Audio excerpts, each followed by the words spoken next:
la vie du chrétien aujourd'hui au sein de notre société, quelles sont les tentations, les dangers et surtout la conduite à tenir au sein de la société. Et donc nous allons aborder avec l'apôtre Jean Bikoumou qui nous vient du Congo, Brazzaville.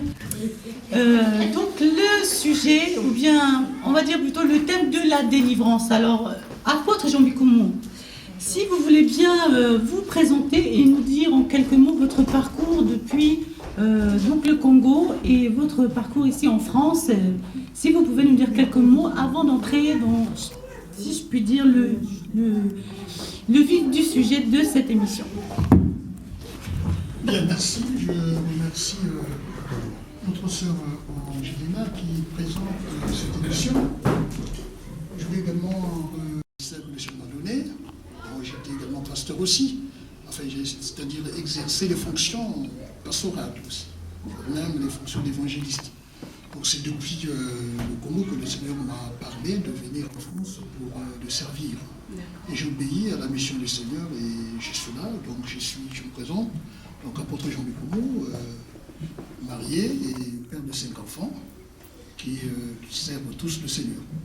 Voilà ce que je peux dire en ce qui concerne ma présentation, parce que ce serait très large si je commence à rentrer dans les détails. Merci. Donc alors vous exercez votre ministère en France depuis quelle année? Bon, c'est depuis 2001 que je suis arrivé en France, mais l'Église, quand en fait EPAC a pris naissance depuis 2002. Voilà, donc c'est depuis 2002 que l'Église est en place. On a donc fait les premiers baptêmes et puis... Est-ce qu'il peut être en danger dans sa vie spirituelle? Quels sont les signes à déceler et quel est on va dire, le chemin de la délivrance? Qu'est-ce que vous pouvez nous dire pour nos bien-aimés qui nous entendent? Et après, donc nous allons intervenir sur quelques questions avec nos bien-aimés qui nous regardent. Voilà. Bien, merci une fois de plus. C'est sûr que l'Église est née et avancée. Et à chaque pas que faisait l'Église, il y avait comme, en quelque sorte, un retour sur la parole de Dieu. Je me rends d'abord depuis la grande scission, le grand schisme de 1054, quand l'Église s'est séparée entre l'Orient et l'Occident. C'était d'abord en fonction d'un certain compromis autour de la parole de Dieu. Par exemple,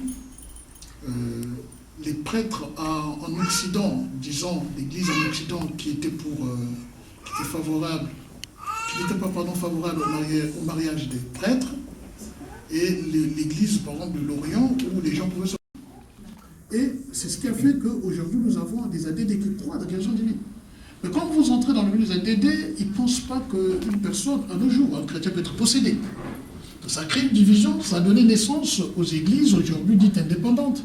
Ces églises qui croient qu'une personne, même un chrétien, peut être possédé. Je donne juste un exemple. Lorsque le Seigneur se retrouve devant Pierre, lorsque Pierre dit non, ça ne t'arrivera pas, Seigneur, et le Seigneur Jésus lui dit quoi? Le Seigneur Jésus lui répond, il dit arrière de moi, Satan.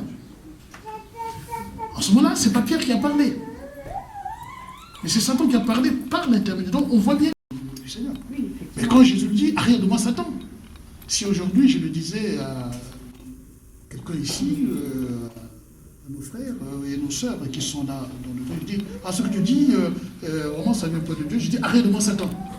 Ça va le faire fâcher, on va dire, donc c'est moi Satan. Mais c'est l'esprit qui s'est incarné dans Pierre, auquel le Seigneur s'adresse. Donc, moi je pense que la possession démoniaque existe encore. Il y a encore des gens qui sont possédés, que ce soit dans le monde, que ce soit même dans le milieu chrétien. Et je voudrais juste... De lui, un homme sortant des sépulcres et possédé d'un esprit impur. Cet homme avait sa demeure dans les sépulcres et personne ne pouvait plus le lier, même avec une chaîne. Car voix forte. Qu'y a-t-il entre moi et toi, Jésus, le Fils de Dieu, très haut? Je t'en conjure, au nom de Dieu, ne me tourmente pas. Car Jésus lui disait, sors de cet homme, esprit impur. Et il lui demanda, quel est ton nom? Légion est mon nom, lui répondit-il. Car nous sommes plusieurs. et il priait instamment de ne pas les envoyer hors du pays. Il y avait là, vers la montagne, un grand troupeau de pourceaux qui paissaient, et les démons le prièrent, disant « Envoie-nous dans ce pourceau, afin que nous entrions en eux. » Et il leur permit, et les esprits impurs entrèrent dans les pourceaux, et le troupeau se précipita, des pentes escarpées dans la mer, il y en avait environ 2000, et ils se noyèrent dans la mer. Bon. Donc là, nous avons un texte authentique où Jésus lui-même se retrouvait en face d'une personne qui est possédée d'un esprit impur. Donc, souvent, on dit justement la difficulté, c'est que aujourd'hui les gens pensent qu'un chrétien ne peut pas être possédé par un esprit impur. Mais ça dépend. Il y a des chrétiens de façade. Bon, vraiment, un chrétien né de nouveau, c'est vrai. Tout de suite, lorsqu'il sent la présence de l'esprit maléfique qui essaie de le dissuader, il lui dit « Arrête-moi ». Ça veut dire que le non-chrétien ne doit pas se mettre en couple, du moins vivre maritalement avec le chrétien. Il y a là un danger pour la vie du chrétien. Sauf si c'est un engagement sincère. Si c'est un engagement sincère, parce que nous, je ne vais pas être interdit, mais il faut faire attention. Le souhait serait que les chrétiens se marient entre eux, les chrétiens. Un chrétien né de nouveau qui va l'église, si le frère ou la sœur a des compétences ou, disons, est capable de ramener cette personne au Seigneur, on peut bien conclure une vie maritale avec un non-croyant. Avec un non-croyant, pourvu qu'on soit sûr que ce non-croyant va se convertir un peu plus tard. L'apôtre Jean Bicou, quel conseil vous donnez à ceux qui sont chrétiens de nos jours et qui vivent encore en concubinage avec un non-chrétien? Quel conseil vous pourrez également nous apporter vos lumières, cher apôtre, de sorte que vous puissiez quand même poser une question. Et là, je me tourne vers vous. Et qui a une question pour l'apôtre Jean Bikoumou, lève la main. Et gérez-vous chercher. Merci. Et moi, ma question, c'est concernant la délivrance, parce que je n'arrive pas très bien à comprendre pourquoi dit-on que la délivrance est un processus. Donc j'aimerais que l'apôtre me donne une réponse un peu claire, parce que un coup, en lisant la Bible, j'ai vu que le Seigneur a délivré une seule fois ceux qui étaient possédés, et là, certains chrétiens parlent du processus de délivrance, donc je voudrais un éclaircissement là-dessus. Bien, merci. Merci. Alors, là, on peut commencer une prière de délivrance et la personne soit libérée dans l'immédiat. Mais il y a des délivrances, des cas de possession qui sont un peu plus durs, par exemple. Lorsque les disciples jeûnent et on recommence.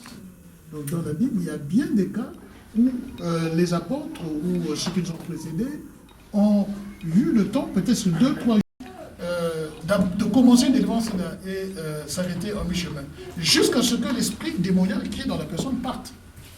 Il y a des esprits qui peuvent partir. Il y a, par exemple, dit, la Bible nous parle d'une délivrance de quelqu'un qui est libéré, mais quand cet esprit sort de cette personne et va se promener et voit qu'il n'a pas de lieu pour aller s'abriter, l'esprit revient dans le corps où il était avant. Et il trouvera que ce corps était nettoyé, il est propre. Alors, il prend avec les 7 autres nouveaux esprits et ils viennent s'écarter. Pourtant, on avait fait la délivrance déjà. Donc, ça dépend. Et quand on nous a fait une délivrance, maintenant, ça demande une certaine vie de sanctification, une vie de consécration dans la vie du Seigneur. Si la personne rechute, il peut encore être réhabité par les mauvais esprits. Donc, je pense que dans certains cas, c'est un processus. Dans d'autres cas, on peut également, en un coup, dans l'immédiat, que la personne soit libérée. Voilà, donc, il y a des délivrances qui demandent un processus, tout un temps. Il y a des délivrances, la personne peut être libérée dans l'immédiat, après la prière. Merci. Merci. Moi, j'aimerais bien savoir, par exemple, une personne qui est chrétienne, bon, chrétien né de nouveau dans une famille chrétienne qui n'a jamais connu le monde. Alors, il a ces capacités de pouvoir pénétrer. Quand aujourd'hui, je donne un exemple, un couple chrétien est en désaccord. Il y a le désaccord entre un homme et l'homme et sa femme, qui sont chrétiens, les enfants sont nés là-dedans. Quand il y a un désaccord, le désaccord peut être une porte et l'ennemi rentre. Et l'ennemi, en entrant par cette porte, trouve l'esprit le plus faible, ça peut être justement l'enfant, et il peut installer son incarnation dans cette personne. Moi, je vous donne un exemple, j'en ai déjà vécu. Dans le cadre de mon ministère, lorsque j'étais encore tout jeune évangéliste, il y a une femme qui m'a amené l'enfant parce que l'enfant était malade. Nous avons commencé à prier, et là je reçois une révélation du Seigneur qui me dit, je pose d'abord la question à la dame, mais qu'est-ce qui se passe chez vous? Je vois qu'il y a eu une mésentente dans ton couple. L'enfant était tout petit, donc c'était les grandes personnes. Et là, la femme dit justement, ça fait déjà des mois, moi et mon mari, on se parle. L'enfant avait la fièvre. L'enfant était malade. Donc il y a des choses que Dieu permet. J'ai demandé à ce qu'il vienne avec son mari. Réponse à votre question, mon bien-aimé dans le Seigneur. Alors, je me vois dans l'obligation de clore notre émission. Nous vous remercions pour votre intervention, l'apôtre Jean Bikoumou. Et également, nous allons donc parler de l'émission prochaine qui sera sur le mariage chrétien. Et nous aurons donc le plaisir de vous avoir à nouveau à nos côtés. Et concernant nos auditeurs, eh bien, je vous souhaite d'être beaucoup plus nombreux. Que le Seigneur vous bénisse, bien-aimés dans le Seigneur, pour notre chaîne EPAC TV.